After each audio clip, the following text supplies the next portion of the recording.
Did you notice that there was no hesitation? It was a story that he knew.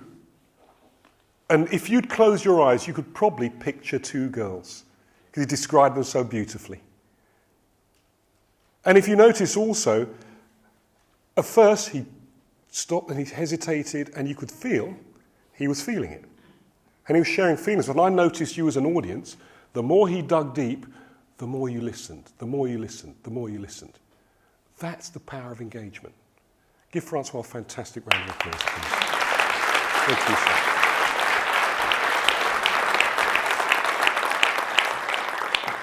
You will be surprised how good and how capable you can be. It's hard to do what Francois did. They come straight in front of the stage, address in front of you, and share something that was so personal and so warm. But look at the impact. It was really, really powerful. Now, what I'd like you to do is on your tables is just discuss openly what you learnt, how you felt about the session before the break, and start to get into the place of what's really important to us given the stories you heard before. And the clues I'm giving you are our values around here. Where I want to try and get to by the end of our session, the end of our session before lunch, is that we're starting to put what we've heard, what's important to us, what's really important, by way of what we've heard and what we've felt. Not a specific story, but what we take out of it. So let me give you an example. What do we take out of Francois' great story? What do we take out of it? Give me some words. Just shout some words for me. Respect. Fabulous. What else? Responsibility. Fantastic. What else? Sorry? Diversity. Oh, that was different. It was brilliant. Anything else? Sorry? Accountability. Close responsibility, but different. Pardon? Courage, without a doubt. So I want you to try and pick some things from the stories of people. And remember, we don't all have to hear exactly the same thing. Depending on where we are, on our development, on our journey, we might hear slightly different things. So I want you to have that discussion now. I was really privileged to be asked to interview, which is probably the UK's greatest entrepreneur, Richard Branson. And this was quite a tough call, because he was on the island that he owns in the Caribbean, Necker Island, and again, 60 minutes transatlantic link. And the hardest thing to do is when you're deadline driven. If you notice what I've been trying to do with you, if I think there's traction, you guys, I'll let the clock slip. If I think you're running out of energy, I'll kill the clock. We have some arbitrary lines, but I play to the audience. The hardest thing when you've got 60 minutes dead, very expensive transatlantic link. I've got the organisers running around me saying, 60 minutes, you've got to be there for 60 minutes. All us Brits know that Branson, as brilliant as he is one of the worst speakers you can ever work with. He's just one of those that can't do that talk. So I knew I had my work cut out. Over a transatlantic link, I've got it really cut out. And he's doing a talk, I'm doing the interview, and then I'm opening up to questions. And I've got 60 minutes, and it's a bit of a crackly line. And he wasn't like Clinton, dominating the room. I was having to work really, really hard. So it comes on. We're all waiting for it. It crackles on, and it comes on. And I was told that he's reading a speech via an auto cue. Now, that's a hard old gig. And they've given me the notes, and they say, as soon as he finishes, go straight into the interview, and then do the Q&A. And it comes up, and he's standing there, and he's blinking. You've got the auto cues are there, and it's a real gift to sort of do this and do that without the audience knowing you're doing. No one does it better than Obama. If you watch Obama, you don't know they're there. He can just do that, and he does that, and you don't notice. Whereas us amateurs, you'll see ding, ding, ding, ding, ding. Well, Branson was worse than that. He was sort of it was so bad. And I'm trying to make this look somehow real. And he starts off, and I've got this, I said, read it through, try and keep him to time. He always overruns. Anyway, he went to start, and he stammered. I didn't know Richard Branson had a stammer from birth, and he's fought all through his career to fight the stammer. So he went, stammered. So I just jump in, help him. I said, Oh, Sir Richard. And he said, no, Rennie, let me start again. Can you imagine how the audience is feeling? In public, and he's starting to blotch red. He went again and stammered. And you can imagine the audience, where people are cringing, feeling for him, wanting him to succeed. But he's on a satellite link.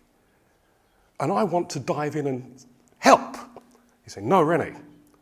6 times he started, 6 times he stammered. Now imagine the feeling in the auditorium. People doing what some of you are doing. They were doing this.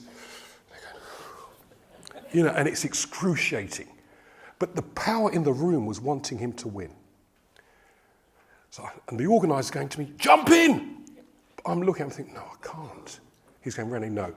Let me try it once more time. The 7th time, nailed it. And he gave a speech. Nobody remembers a word of the speech. Nobody. Everyone was just sort of, wow. Anyway, it was starting to overrun a bit. So I pick up the script to look at it. I can't read it. It's written phonetically. It's written the way the words sound, not the way they are written in English grammar. I quickly work out he's dyslexic. He has a learning difficulty. He can't read, see the words as we see them. So from sort of wanting to, I am in total awe that this guy is doing clunk, clunk, but he's getting through this. And after a while, the audience start to pick up the fact that he is fighting. He is fighting. I can guarantee you no one remembers a word of the speech. No one will forget the experience. For 60 minutes, he clawed his way through this. Honestly, it was brutal. He was flushing red, he was dripping in sweat, and he was clambering. This is our #1 entrepreneur. Then the satellite thing just went ding, and he's gone. And I'm left with this audience. No one was saying a word. It was like this is silence. And it was one of those experiences that the actual talk didn't matter. What he gave us was so much richer. And I was there trying, how do you summarize? I remember the only thing I could say was, there's one lesson he's given us. Quitters never win, winners never quit. It was the only thing to say.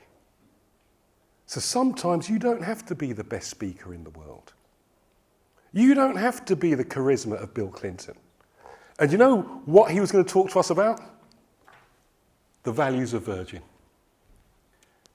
And I remember the bit I did, I wrote these down as he was talking. It was so I was writing these and I thought, I'm going to ask him about these. I never got the chance because it just disappeared. But this is what Virgin lived by. And remember, at their peak, people think sometimes Virgin's a small little startup. It was a 30 billion euro business. 29 subsidiary companies. Every Virgin business has Virgin as a prefix because Virgin means these values. Be it Virgin Atlantic, be it Virgin Gyms, Virgin Active, whatever it is. They always have Virgin first and these are their values. And through the couple of bits that I would pick out that their values that they brought alive, one of them was find a cause or a purpose. Whenever Virgin launch a business, they normally find a big rival they can go up against because they are the most fabulous underdog. And they try to have better people, faster moving, a brilliant brand, but the brand says underdog. We take on the establishment. Another point he had was the good stuff can't be measured.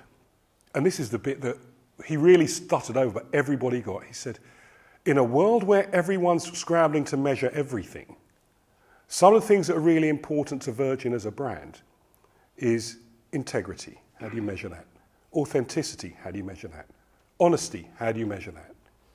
There are some things that too many people get obsessed with the measurement. We take these as our holy grails that we coalesce around.